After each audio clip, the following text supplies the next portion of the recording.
Hello dear students, ये है applied physics classes. और हम लोग जो है, जैसा कि हम बोले थे कि यूट्यूब पर ऑनलाइन क्लासेस होगा, तो उसी से रिलेटेड आज जो है इलेक्ट्रोस्टैटिक्स का पहला वीडियो आएगा। आपको इसमें यूट्यूब पर जो है प्लेलिस्ट में, ठीक है, हर एक यूनिट का, जैसे अभी हम लोग क्लास 12 स्टार्ट कर रहे हैं, तो क्लास 12 का हर एक यूनिट का जो है लेक्चर आपको मिलेगा। जैसे इलेक्ट्रोस्टैटिक्स का मिलेगा लेक्चर 1, लेक्चर 2, लेक्चर 3, इस तरीके से, ऐसे नामों से, ठीक है। तो आज हम लोग स्टार्ट करेंगे यूनिट 1, इलेक्ट्रोस्टैटिक्स।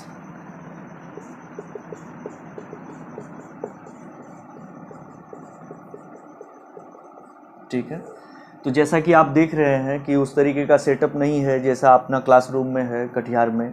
यहाँ पर जो है किसी तरीके से एक बोर्ड का व्यवस्था किए हैं और उसी पर आप लोग को किसी तरीके का डिस्टरबेंस नहीं हो और पढ़ाई नहीं रुके, इसलिए जो है एक छोटा सा बोर्ड का व्यवस्था किए हैं और यहीं से जो है वीडियो अपलोड होना अब रहेगा, जारी रहेगा। ठीक है, तो चलिए हम लोग देखते हैं, स्टार्ट करते हैं इलेक्ट्रोस्टैटिक्स को।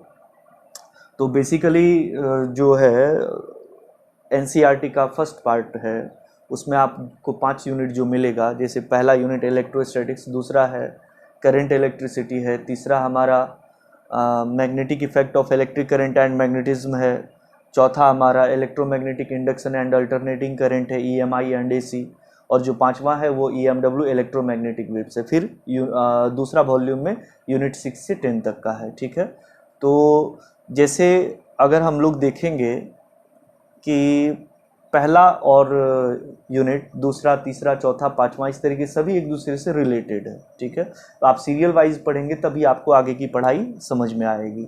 तो जैसे अगर हम लोग चार्ज के बारे में अगर देखें, तो चार्ज का अगर हम स्टेट का कंसिडरेशन करें, तो चार्ज का 2 स्टेट को हम लोग देख सकते हैं, कंसीडर कर सकते हैं। एक ऐसा मानिए कि चार्ज है वो कहीं पर किसी पॉइंट पर वो रुका हुआ है ना, यानी स्टैटिक चार्ज है। ठीक है, स्टैटिक चार्ज।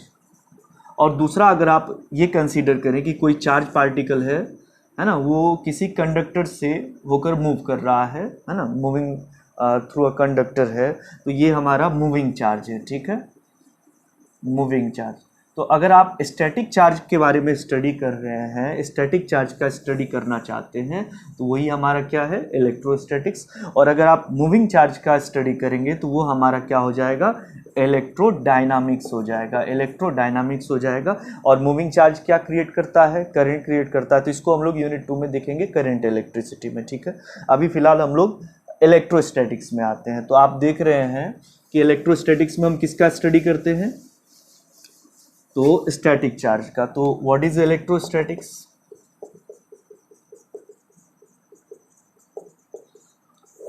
तो the branch of physics in which we study about static charge, यानी फिजिक्स का वह ब्रांच जिसमें हम स्टैटिक चार्ज का स्टडी करते हैं, वही हमारा क्या है, इलेक्ट्रोस्टैटिक्स है। यानी इसमें हम लोग स्थिर आवेश का अध्ययन करेंगे। ठीक है, और अगर हम इसमें नेक्स्ट पॉइंट का बात करें, अगर in electrostatics we have to study about force, field and potential arising due to stationary charge। इसमें क्या होता है कि किसी स्टेशनरी चार्ज के कारण जो है वो हम लोग फोर्स का, है ना, यानी इलेक्ट्रोस्टैटिक फोर्स, और फील्ड का यानी इलेक्ट्रिक फील्ड का, और पोटेंशियल यानी इलेक्ट्रिक पोटेंशियल का हम लोग स्टडी करेंगे। ओके, तो चलिए अब आगे हम लोग नेक्स्ट देखते हैं। तो नेक्स्ट अगर हम लोग बात करें, तो अब हम लोग डायरेक्ट जो है नेक्स्ट हेडिंग पर, नेक्स्ट टॉपिक पर आना चाहते हैं। और नेक्स्ट टॉपिक अपना क्या है, चार्ज। ठीक है, चार्ज, जिसे हम क्या कहेंगे, आवेश कहेंगे। चार्ज यानी आवेश। तो इसका बेसिक आप 10th में भी पढ़े होंगे, बट यहाँ भी है, बहुत इंपॉर्टेंट है। तो इसे बोर्ड में ऑब्जेक्टिव भी पूछ देता है इतना छोटा टॉपिक से, है ना। तो चार्ज क्या होता है कि it is fundamental properties, it is fundamental properties like electron and proton. तो ये इलेक्ट्रॉन और प्रोटॉन जैसे पार्टिकल्स का क्या है, फंडामेंटल प्रॉपर्टी है। ठीक है, और हम एक तरह से ये भी कह सकते हैं कि चार्ज ही वो काउज होता है जिसके कारण करंट फ्लो होता है। ठीक है, अगर हम टाइप्स का इसका बात करें, तो चार्ज आपको मालूम है, चार्ज 2 टाइप के होते हैं।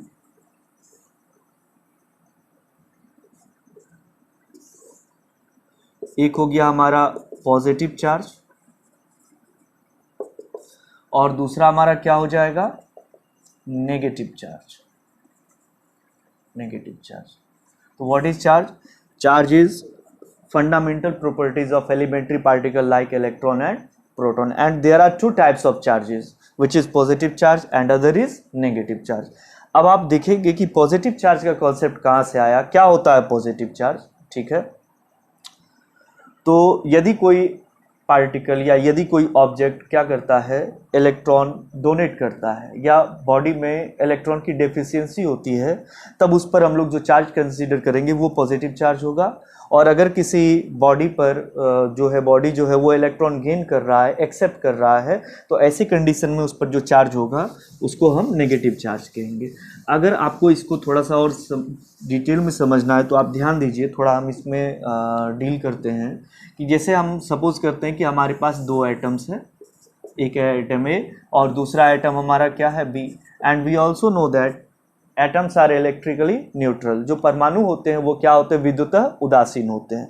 तो क्यों होते हैं विद्युतः उदासीन? क्योंकि बेसिकली इसमें जितना नंबर ऑफ इलेक्ट्रॉन्स होता है उतना ही नंबर ऑफ क्या होता है, प्रोटॉन्स भी होता है, और इलेक्ट्रॉन और प्रोटॉन दोनों इक्वल मैग्नीट्यूड का चार्ज होल्ड करता है और अपोजिट नेचर का चार्ज होल्ड करता है। जैसे अगर हम सपोज करें कि ये हमारे पास एक एटम ए है, इसमें 5 इलेक्ट्रॉन्स हैं, तो ये रहा 5 इलेक्ट्रॉन, 5 इलेक्ट्रॉन पर कितना चार्ज, -5 है ना, इलेक्ट्रॉन पर नेगेटिव चार्ज होता है और इसका चार्ज को हम इलेक्ट्रॉन का चार्ज को ई से डिनोट करते हैं। तो कितना चार्ज हो गया 5 इलेक्ट्रॉन पे, -5।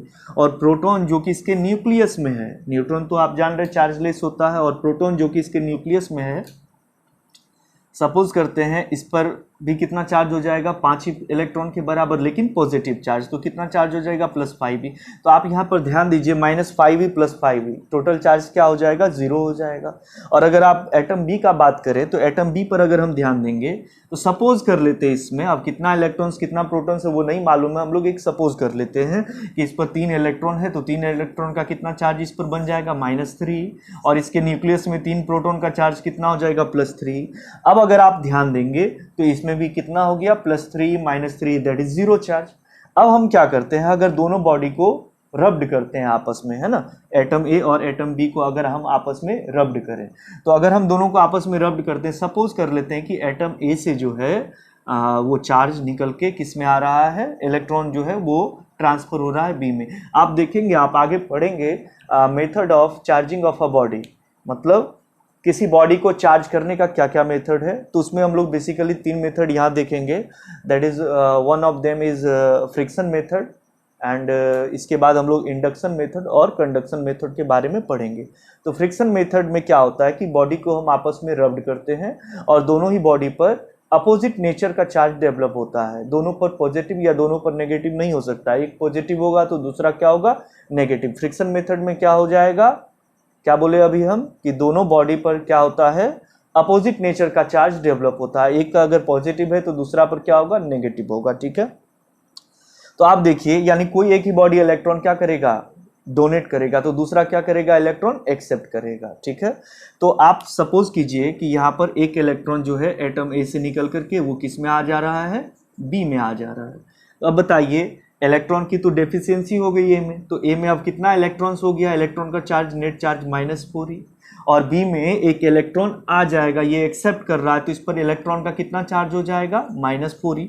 अगर अब आप यहाँ पर नेट चार्ज देखें एटम ए का, तो एटम ए का नेट चार्ज कितना, +5 ही -4 ही, दैट इज प्लस ही, दैट इज पॉजिटिव चार्ज। तो आप देखिए एटम में क्या हो गया है, पॉजिटिव चार्ज हो गया, पॉजिटिवली चार्ज्ड हो गया है। क्यों हो गया ये पॉजिटिवली चार्ज्ड, क्योंकि ये इलेक्ट्रॉन क्या कर रहा है, डोनेट कर रहा है। और अगर आप बी पर देखें, बी ऑब्जेक्ट पर देखें अगर आप, तो इस पर नेट चार्ज कितना हो जाएगा, -4 ही +3, दैट इज -E, यानी ये कौन सा चार्ज हो गया, नेगेटिव चार्ज हो गया। तो जो बॉडी इलेक्ट्रॉन एक्सेप्ट करेगा उस पर नेगेटिव चार्ज, और जो बॉडी इलेक्ट्रॉन डोनेट करेगा उस पर पॉजिटिव चार्ज, ठीक है। तो अगर इलेक्ट्रॉन की डेफिशिएंसी होगी तो पॉजिटिव चार्ज होगा, और अगर इलेक्ट्रॉन गेन करेगा, एक्सेप्ट करेगा, तो उस पर नेगेटिव चार्ज होगा। तो इस तरीके से हम लोग पॉजिटिव और नेगेटिव चार्ज को डिफाइन कर सकते हैं। Then what is positive charge, तो the body which donating the electron, तो जो बॉडी इलेक्ट्रॉन को डोनेट करेगा उसका जो चार्ज होगा वो क्या हो जाएगा, हमारा पॉजिटिव हो जाएगा, और जो बॉडी इलेक्ट्रॉन एक्सेप्ट करेगा उस पर जो चार्ज हो जाएगा वो हमारा क्या हो जाएगा, नेगेटिव चार्ज हो जाएगा। चलिए अब तो हम लोग इतना समझ लिए हैं, अब हम लोग को ये चीज़ ध्यान देना है कि किसी बॉडी पर चार्ज कितना है इसका मेजरमेंट हम कैसे करें। तो सबसे पहला और बेसिक फार्मूला इसका अभी हम लोग देखेंगे। तो हम आगे देख रहे हैं मेजरमेंट ऑफ चार्ज।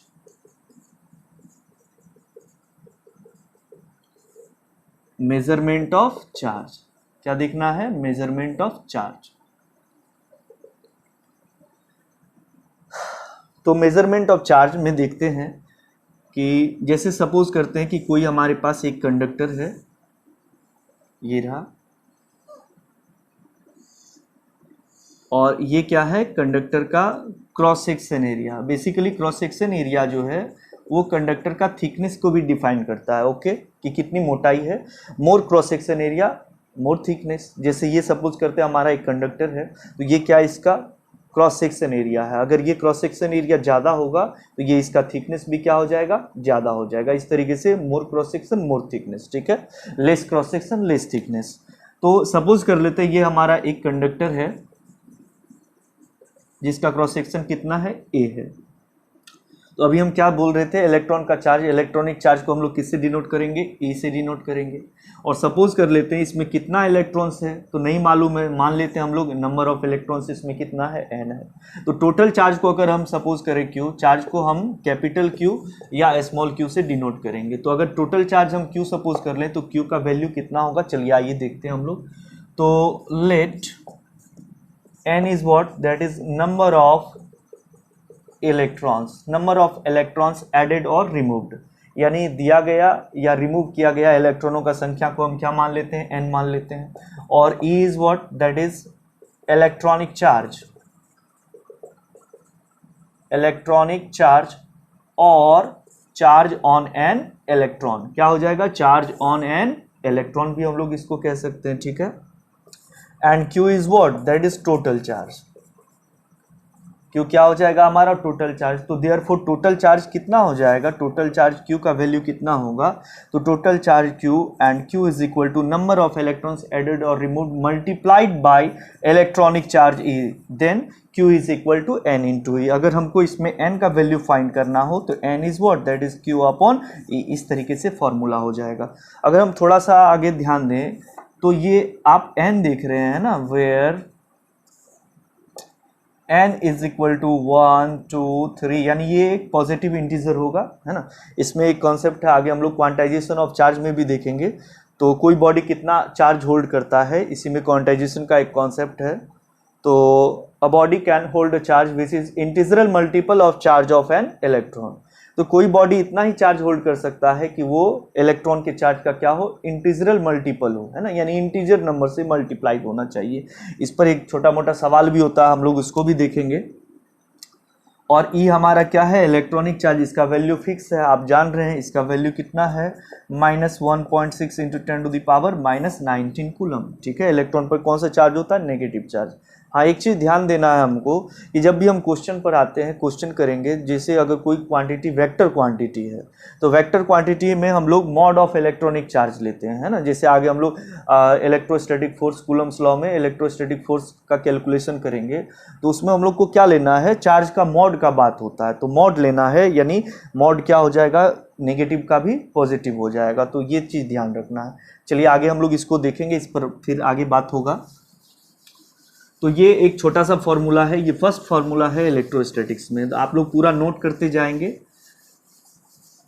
और अच्छे से अभी जब तक लॉकडाउन है तब तक ऑनलाइन क्लास उठाएंगे। हालांकि ऑनलाइन तो जारी रहेगा, अब ऑफलाइन क्लासेस जो है वो लॉकडाउन के बाद ही खुलेंगी।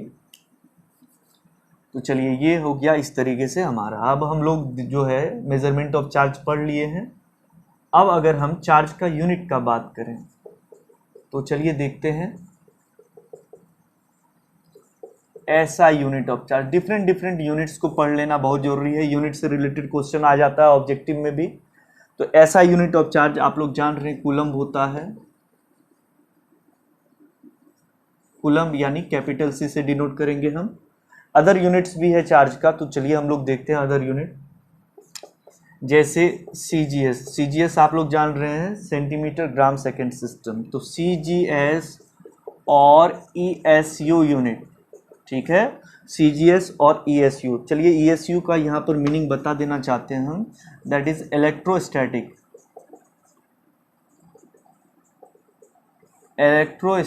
यूनिट। ओके, तो जो इलेक्ट्रोस्टैटिक यूनिट है इसको हम शॉर्ट में बोलेंगे ईएस यूनिट। इलेक्ट्रोस्टैटिक यूनिट जो चार्ज का है वो होता है स्टैट कूलम, ठीक है। स्टैट कूलम को हम शॉर्ट में st.c स्टैट कूलम बोलेंगे, ठीक है।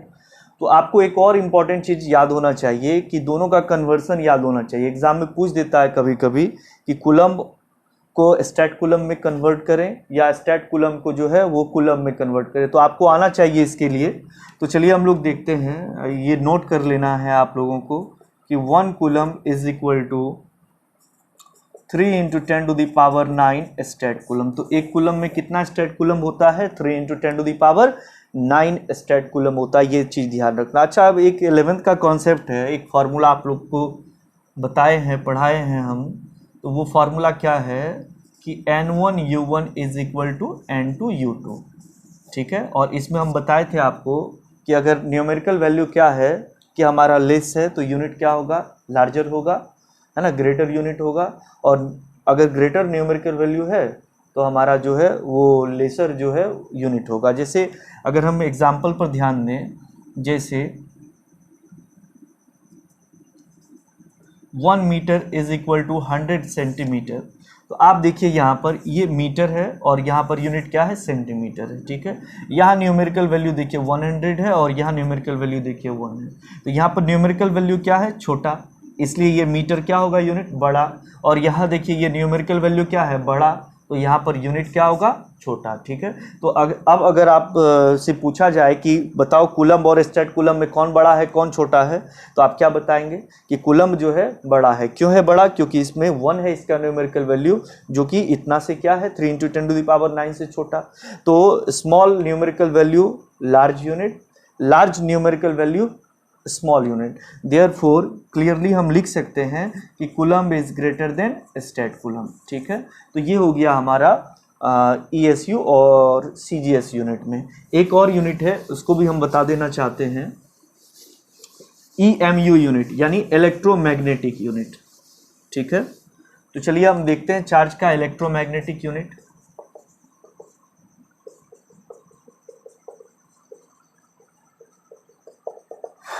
इलेक्ट्रोमैग्नेटिक यूनिट, ये पूरा आपको याद होना चाहिए ये सब। इलेक्ट्रोमैग्नेटिक यूनिट क्या होता है? Absolute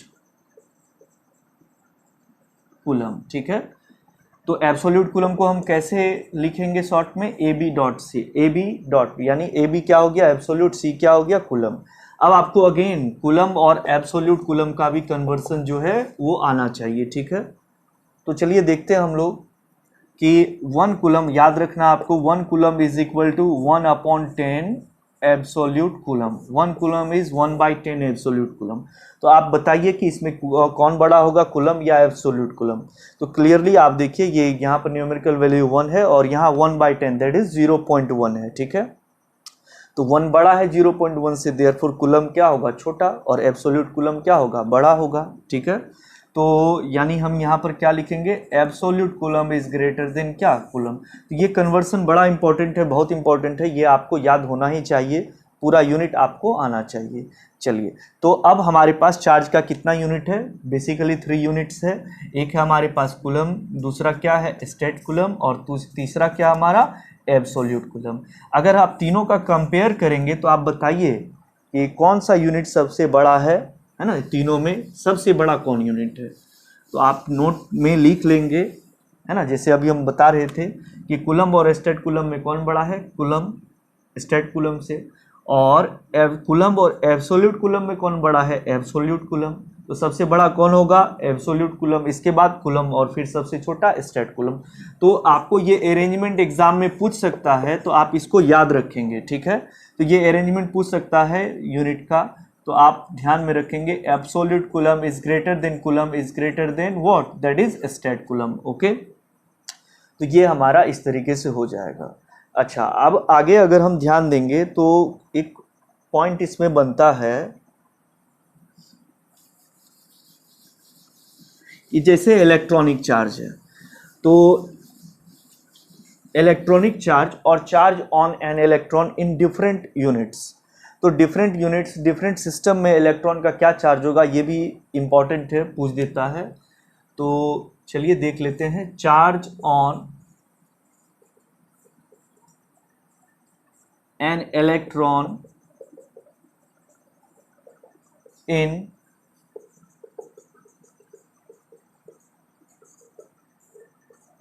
different unit, charge on an electron in different unit, तो डिफरेंट डिफरेंट यूनिट में इलेक्ट्रॉन पर चार्ज कितना होगा इसको भी हम लोग को ध्यान में रखना है। तो जैसे फर्स्ट में हम देख लेते हैं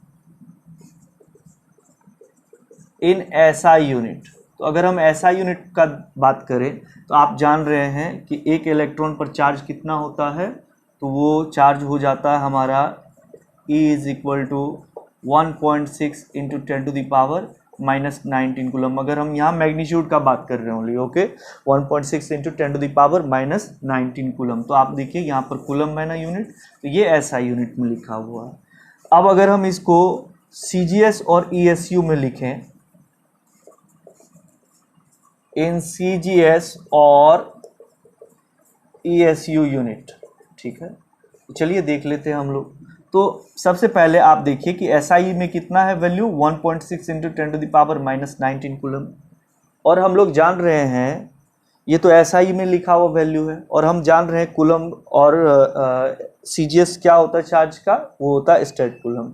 तो कूलम और स्टेट कूलम का कन्वर्सन अभी तुरंत हम पढ़े हैं कि एक कूलम में कितना state coulomb, 3 into 10⁻9 state coulomb, ठीक है। तो अगर एक कूलम में है 3 इंटू 10⁻9 स्टेट कूलम, तो इतने कूलम में कितना स्टेट कूलम, सिंपल है, हम लोग मल्टीप्लाई कर देंगे। तो ये रहा 1.6 इंटू 10⁻⁻19, इसको हम मल्टीप्लाई कर देंगे कितने से, 3 इंटू 10⁻9 से, और ये कूलम अब कन्वर्ट हो जाएगा किस में, स्टेट कूलम में। तो अब आप इसको क्या लिखेंगे, मल्टीप्लाई कीजिए, 1.6 into 3 that is 4.8 into 10⁻⁻19 plus 9 that is -10, ठीक है।